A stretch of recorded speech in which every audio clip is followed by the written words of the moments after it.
Road, Chicago. This hourly segment is brought to you by In the Know with Wealth Management Group, hosted by Craig and Leslie Bolanos Sunday mornings at 10. Learn more at investwithwmg.com. 8:38, quick update on the roads in the Team Hochberg Traffic Center, a service of Pfizer. If you're 60 or older, RSV can be a dangerous respiratory virus. Not all dangers come with a warning label. Talk to your pharmacist and doctor about getting vaccinated against RSV today and learn more at bewareofrsv.com. Eden's inbound 45 minutes, Lake Cook Road to the junction. Kennedy inbound, right now it's 90 minutes from O'Hare into the Burns Circle interchange. The Ike accident left shoulder as you're coming inbound at Central, 73 minutes in, 390 to the old post office. Stevenson, 75 minutes, 355 into DuSable Lakeshore Drive. And the Dan Ryan, 43 minutes, 95th into the Burns Circle interchange. Chicago's Morning Answer with Dan and Amy continues next. AM 560 Weather Center forecast. Clouds will give way to sun in a high of 69. 59 right now. Next news coming up at 9. And Chicago's Morning Answer continues next on AM 560 The Answer. Listen to AM 560 The Answer online at 560theanswer.com, on the AM 560 mobile app, on your Alexa-powered smart speaker, and on TuneIn, iHeart, and on Odyssey. Now, from the Signature Bank Studios, this is Chicago's Morning Answer with Dan Proft and Amy Jacobson. This is Chicago's Morning Answer. You know, this show isn't for everybody. If you're not interested in the truth, if you're not interested in having a conversation on the merits, then don't listen to this show. On AM 560. Because there's no place for you here. The Answer. Top of the morning, Dan and Amy. We began our discussion yesterday about what New Mexico Governor Michelle Lujan Grisham did over the weekend, which is to suspend the constitutional rights of Albuquerque residents and residents of the surrounding area for 30 days, suspend their right to protect themselves, their constitutional Second Amendment right. She explained herself thusly. Last follow-up. Yeah. But your point is valid. You took an oath to the Constitution. Isn't it unconstitutional to say you cannot exercise your carry license? With one exception, and that is if there's an emergency, and I've declared an emergency for a temporary amount of time, I can invoke additional powers. No constitutional right, in my view, including my oath, is intended to be absolute. There are restrictions on free speech. There are restrictions on my freedoms. In this emergency, this 11-year-old and all these parents who have lost all these children, they deserve my attention to have the debate about whether or not in an emergency we can create a safer environment. Because what about their constitutional rights? I took an oath to uphold those too. And if we ignore this growing problem without being bold, I've said to every other New Mexican, your rights are subrogated to theirs. And they are not, in my view. Wait a minute. Okay. You're talking about crimes. There are already laws against the crimes, so how are their rights? I got it. But again, if I'm unsafe, who's standing up for that right? If this climate is so out of control, somebody should do something. I'm doing as much as I know to do. She is a megalomaniac. The do something exception to your constitutional rights. The astounding thing, in addition to her feeble understanding of the Constitution, is that there are people that are going to listen to her and agree. But sort of surprisingly, David Hogg isn't one of them. David Hogg is that noxious gun banning activist who was a Parkland High School mass shooting survivor. He had tweeted out, "I support gun safety, but there is no such thing as a state public health emergency exception to the United States Constitution." Wow, somebody's growing up. Whoa. Maybe you should run for governor of New Mexico.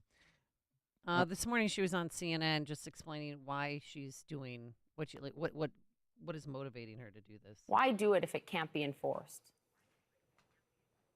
Well, that's their opinion. They have no bold actions. They don't have any plans for reducing gun violence. Every single aspect in terms of preventing gun violence, funds, crime labs, more than $150 million for retention bonuses and recruitment of new police officers. I'm focused on one thing. We have the third highest gun-related injuries in the country, 90% higher than the national average. We lost 143 children between 2017 and 2021. It is unacceptable, and it calls for immediate and swift and bold action. And frankly, the evidence bears out over and over again. Fewer guns on the streets makes everyone safer, and I'm focused on everyone's constitutional rights, not just those the NRA says I should be focused on. Well, she's wrong on the Constitution. She's also wrong on the public policy implications, and we'll get to John Lott in a second. But there's something else. I'm focused on the constitutional rights of crime victims.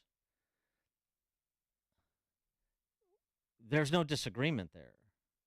I mean, as the person who asked her a question over the weekend about her decision, you're talking about crime victims. Their rights were violated. We have laws against violating their rights, and then you have police, and then you have a court system. You have a criminal justice system. You're familiar with this. But apparently, Michelle Lujan Grisham is going to be judge, jury, and executioner here as it pertains to the ends justifying the means, the do something crowd. Don't just stand there, do something. I'm standing for crime victims, and because my cause is so righteous, I can suspend the rights of the law-abiding. So how does that make sense? It doesn't, but it's not intended to. And for, I don't know, half the country, maybe a little bit less, doesn't matter.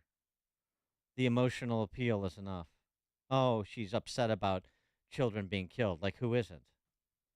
And again, ends justify the means? That's the society you want to live in. That's the question. And do you want to make an assessment about whether this will reduce the incidence of gun violence against the innocent? Again, how does taking away for 30 days my constitutional right to carry in New Mexico, and I'm a law-abiding dude, how is that going to save one life?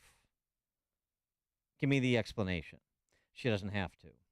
John Lott is the president of the Crime Prevention Research Center, former senior advisor for research and stats at the Department of Justice's Office of Legal Policy, author of Gun Control Myths and More Guns, Less Crime.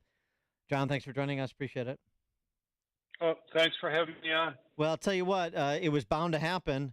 All these politicians say we have to do something after every mass shooting that generates media attention. Well, Michelle Lujan Grisham has done something, hasn't she? Well, I want to do something too, but I want to do something that will actually matter. You know, the bizarre thing here is she points to 3 children that have been murdered over the last few months in New Mexico. None of those and none of the other crimes that she talks about involve people who have concealed carry permits.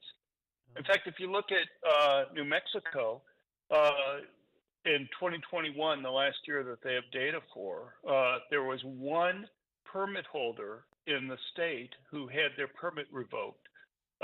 In 2019 and 2020, there were 0 that had their permits revoked. They have almost 50,000 permit holders. You heard her, though. Less guns on the streets, less crime. Well, you know, if you're talking about criminals who it's already illegal for them to be able to go and have guns, I agree. You don't want criminals having guns. But the problem is that the people she's taking it away from aren't doing any of the crimes that she's talking about. The concealed carry permit holders in New Mexico and other places, Illinois and every place else, tend to be extremely law-abiding individuals. And so, you know, even the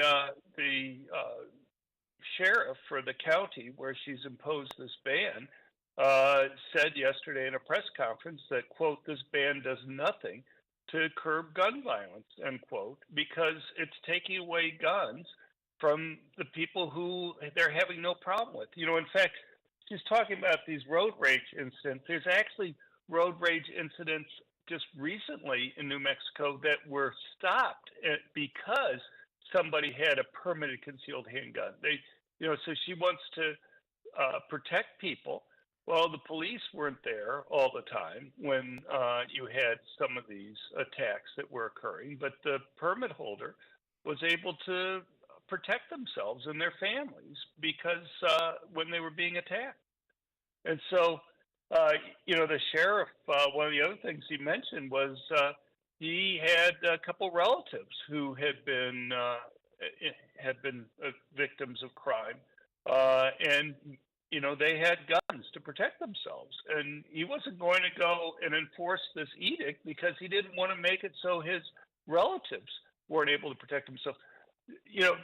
New Mexico has had a 70% increase in murders during the time that the governor has been governor there. But the main reason is that they have very few police officers in Albuquerque, the major city there. They have one of the lowest per capita number of police officers in the country. The number of police officers have been cut. In fact, the police chief for the city there has said that they have about half as many police officers as they should have there, and they can't even go and answer calls from victims for crimes because they don't have people to even man the phones. So, rather than going and taking responsibility for a lot of kind of left-wing policies that have cut the number of police officers, have district attorneys in the major county there who are kind of Soros-backed, who aren't willing to go and prosecute violent criminals. Rather than taking responsibility and trying to fix obvious things there like that, they're forced to go and try to blame something else. In this case, they want to go and blame guns. So you don't think any police officers will actually enforce this, do you? And hand out civil penalties? The police chief for Albuquerque, the county sheriff, have both said that they will not enforce this. And they've said the reason why they're not going to enforce it is because it will not be helpful in reducing violent crime. And they made the same point that I've made, that all you're doing is taking away guns from the people who you have no problem with, who actually use the gun to help stop crime. And, you're not doing anything to take away the guns from the bad people there that are causing the crime. It's already illegal for them to do that. I honestly don't even know what the point of trying to reason this out is. Because if you listen to Michelle Lujan Grisham, or if you talk to her, I mean, it's clear that reason is not going to penetrate. Whether it's just like a general lack of intellectual capacity or just indifference for political reasons. But what it does tell you is that, as has often been said, is that this is the actual disposition of the leftist politician. You can't believe it. You don't hear them say it. Rarely you do, some gambit like this. But this is the actual position, which is they want to disarm the law-abiding, and they're always looking for opportunities to incur. And another argument she made uses like, this is constitutional because we have a universal background check that we pass at the state level, as if that's an apples-to-apples comparison. But it doesn't matter. There's no reasoning with somebody like that. Well, I mean, obviously, as we're saying, it's going to accomplish the exact opposite of what she wants. I suppose the most difficult thing that I have is I just don't understand why they don't say, okay, Albuquerque has very few police officers. Why don't we go and hire more police officers there? Why don't we? I mean, they've had a huge problem retaining police because they don't pay them very much, and they've had all this politically correct regulations that they've imposed on the police. Because police is not part of her constituency. That's why. Well, I mean, the victims hopefully are, but Yeah, it's well, just. this is the workaround. I mean, it's like it's. I think we need to stop being so commonsensical and reasonable and fact based and point to it, what they're actually doing, why she's actually doing this. She can't hire more police because they're not part of her constituency. She has to deal with crime victims and the spike in violence that she details and you detailed. So the way she does that is to say, don't pay attention to the police. We have too many guns on the streets. We see the same thing in every urban center. They do the same routine, the same two-step. Too many guns on the streets. Got to get guns off the streets. Blah blah blah. This is why we've got a arbitrary and capricious sport rifle ban in Illinois pending before the Seventh Circuit. I mean, that's what they do. They do it in Illinois. They do it in Mexico. That's just what they do. Let's explain what the left is doing in these great examples of what they're doing, rather than trying to pretend there's any possibility of reasoning with people like this. But, one of the things with New Mexico, like Illinois, they make it very costly for people to go and get concealed carry permits. If it were me, what I do, my evidence indicates that it's particularly poor people who live in high crime urban areas who are the ones who benefit the most from being able to go and have guns for protection. And so, in Illinois, when you add the fees and the training costs, you're talking about like over $400 to go and get a concealed carry permit. Who do you think you're stopping from being able to go and protect themselves? Yeah. It's not wealthy whites who live in the suburbs. And the same thing in New Mexico, where they have high fees also for doing it. If you want to go and reduce the violent crime, you have to make it so that the people who live in those high crime areas, which tend to be low income areas, are able to go and protect themselves. Yeah. And yet, the notion of making it. And then those people that live in the high crime areas vote for Brandon Johnson and J.B. Pritzker and Michelle Lujan Grisham. So, you cast your lot, honestly. Speaking of that, John Lott, president of the Crime Prevention Research Center, former senior advisor for research and stats at DOJ's Office of Legal Policy, and author of Gun Control Myths and More Guns, Less Crime, among other books. John, thanks as always for joining us. Appreciate it. Thanks. People can find more at our website at crimeresearch.org, crimeresearch.org. Thank you very much. Thank you. And he joined us on our turnkey.pro answer line. It's what Chicago is talking